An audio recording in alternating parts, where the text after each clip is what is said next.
Praise lord, హల్లెలూయా. దేవుడి నామానికే మహిమ, ఘనత, ప్రభావం కలుగును గాక. పరిశుద్ధుడు సర్వశక్తిమంతుడు మనకు తోడుగా ఉండను గాక. ఆయన కృప మనతో ఉండను గాక.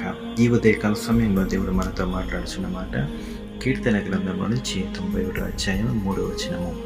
వేటకాని ఊరిలో నుండి ఆయన నేను విడిపించును. ఆమె చూడండి, వేటకాని ఊరిలో నుండి దేవుడు మనల్ని విడిపించటకు బహుశక్తిమంతుడే అన్నాడు. మరి ఏ రీతిగా ఏ సందర్భాల్లో దేవుడు విడిపిస్తాడు? మరి వేటకాని ఊరిలో అంటే చూడండి, లోకంలో ఉన్న ప్రతిదీ కూడా మరి దేవుని బిడ్డలకి ప్రతిదీ కూడా, ప్రతి అడుగు కూడా మరి ఎన్నో అవమానాలు, ఎన్నో నిందలు, ఎన్నో బాధలు, ఎన్నో కష్టాలు, అంటే ప్రతిదీ కూడా ఒక గొయ్యిలానే ఉంటుంది. ఎందుకంటే మనం ఈ లోకంలో ఉన్నాం కాబట్టి. మరి ఆ రీతిగా ఉన్నప్పుడు ప్రతిదీ మరి దేవుడు ఎలా విడిపిస్తాడంటే, అనుక్షణము, అనుదినము, నిమిషము మనం దేవుని అంటి పెట్టుకుని, దేవుని వాక్యాన్ని కనుక పట్టుకొని, ఆయన ఆత్మతో కనుక మనం నడిచిన వెడల దేవుడు ప్రతి ఒక్క బంధకాల నుంచి విడిపించే దేవుడే అన్నాడు. అందుకే దేవుడు అంటున్న వేటకాని ఊరిలో నిన్ను విడిపించింది. ఎందుకంటే వేటగాడు దొంగగా దాక్కుని ఉరి పన్నుతాడు. వాడు దొంగగా దాక్కుని, గుంట నక్కలాగా దాక్కుని, బండ సందుల్లో దాక్కుని ఎప్పుడెప్పుడు దేవుని యొక్క బిడ్డల మీద పడదామని చూస్తూ ఉంటాడు. అందుకే దేవుడు అంటున్నాడు, వాడు మన మీద పడేలోపే దేవుని యొక్క ఖడ్గము వాడి మీద పడుచుని అంటున్నాడు. అందుకే దేవుడు అంటున్నాడు, వేటకాని ఊరిలో నుండి నేను మిమ్మల్ని విడిపించేదని అంటున్నాడు. నిజమే కదా, గొప్ప దేవుడు, సర్వశక్తిమంతుడు. మరి చూడండి, ఆ నమ్మకము, ఆ విశ్వాసము, ఆ ప్రార్థన మనం కలిగి ఉండాలి. ఎందుకు అంటే, ఎంతటి కష్టమైనా రాని, ఎవరైనా అన్ని తిడతారు. ఎందుకంటే కష్టాలు ఉన్నప్పుడు తిడతారు, నిందలు వేస్తారు, అవమానిస్తారు. రోగంలో ఉన్నప్పుడు రోగం బాధిస్తుంది. అనేకమైన పరిస్థితులు మనకి అనుకూలంగా ఉండవు.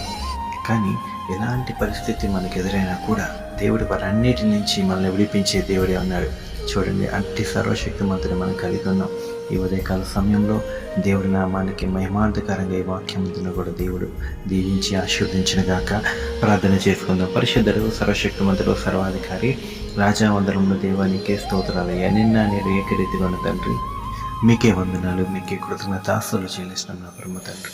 అవును నా పరమ తండ్రి, వేటకాని ఊరిలో నుంచి మమ్మల్ని విడిపించటకు గొప్ప దేవుడైన దేవుడు నీవే నా పరమ తండ్రి. అయ్యా నా పరమ తండ్రి, మమ్మల్ని ఆదుకోండి, మమ్మల్ని రక్షించండి, కాపాడండి నా పరమ తండ్రి. ఈ ఉదయకాల సమయంలో ఎంతమంది నీ బిడ్డలు నా పరమ తండ్రి అపవాది ఊపిలో, అపవాది యొక్క క్రియల్లో నా పరమ తండ్రి, వారి యొక్క గోతుల్లో ఎంతమంది చిక్కబడి ఉన్నారో వారందరూ కూడా నజరేయుడైన యేసుక్రీస్తు నామంలో విడిపించండి. వారందరినీ నా ప్రభు నడిపించండి నా పరమ తండ్రి. నీ రాజ్యంలోకి నడిపించండి అయ్యా.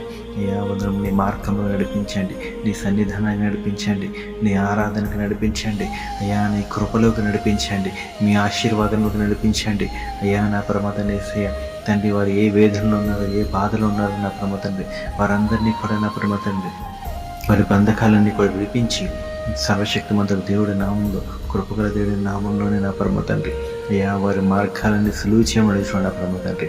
అంతేకాదు ఈ వాక్యం ఇచ్చిన ప్రతి బిడ్డని దీవించి ఆశీర్వదించండి. నీ దాసులను కూడా జ్ఞాపకం చేసుకోండి.